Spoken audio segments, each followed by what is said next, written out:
കോൺഗ്രസിന്റെ ദേശീയ വക്താവും AICC സെക്രട്ടറിയുമായിരുന്നു Tom വടക്കൻ. എല്ലാ ദിവസവും രാത്രി ചാനൽ ചർച്ചകളിൽ കോൺഗ്രസിനെ പ്രതിനിധീകരിച്ചിരുന്ന ദേശീയ നേതാവ്. സഹയാത്രികനോ കോൺഗ്രസ് അനുഭാവിയോ ഒന്നുമല്ലായിരുന്നു. ഒന്നാം തരം നേതാവ് തന്നെ. തലേന്ന് വരെ കോൺഗ്രസിന് വേണ്ടി ചർച്ചയിൽ പങ്കെടുത്ത വടക്കൻ പിറ്റേന്ന് രാവിലെ ബി.ജെ.പിയിൽ ചേർന്നു. കോൺഗ്രസിന്റെ രാജ്യത്തെ രണ്ടാമത്തെ നേതാവായ എ.കെ. ആന്റണിയുടെ മകനും കോൺഗ്രസിന്റെ ദേശീയ സോഷ്യൽ മീഡിയ തലവനുമായ അനിൽ ആന്റണിയാണ് ബി.ജെ.പിയിൽ ചേർന്ന മറ്റൊരു മഹാനായ മലയാളി. അനിലും വെറും സഹയാത്രികനല്ല, പ്രധാന ചുമതലക്കാരനും നേതാവുമായിരുന്നു.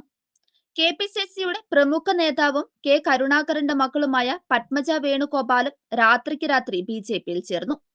മുഖ്യമന്ത്രി പിണറായിക്കെതിരെ ധർമ്മടത്ത് മത്സരിച്ച കോൺഗ്രസ് നേതാവായ രഘുനാഥ് ബി.ജെ.പിയിൽ ചേർന്നിട്ട് അധികമായിട്ടില്ല. എ.പി. അബ്ദുള്ളക്കുട്ടി, കെ.എസ്. രാധാകൃഷ്ണൻ, അങ്ങനെ ബി.ജെ.പിയിൽ ചേർന്ന കോൺഗ്രസ് പട്ടിക ഏറെ നീളും. സഹയാത്രികരായിരുന്നില്ല ഇവരാരും, പ്രമുഖ നേതാക്കൾ തന്നെയായിരുന്നു.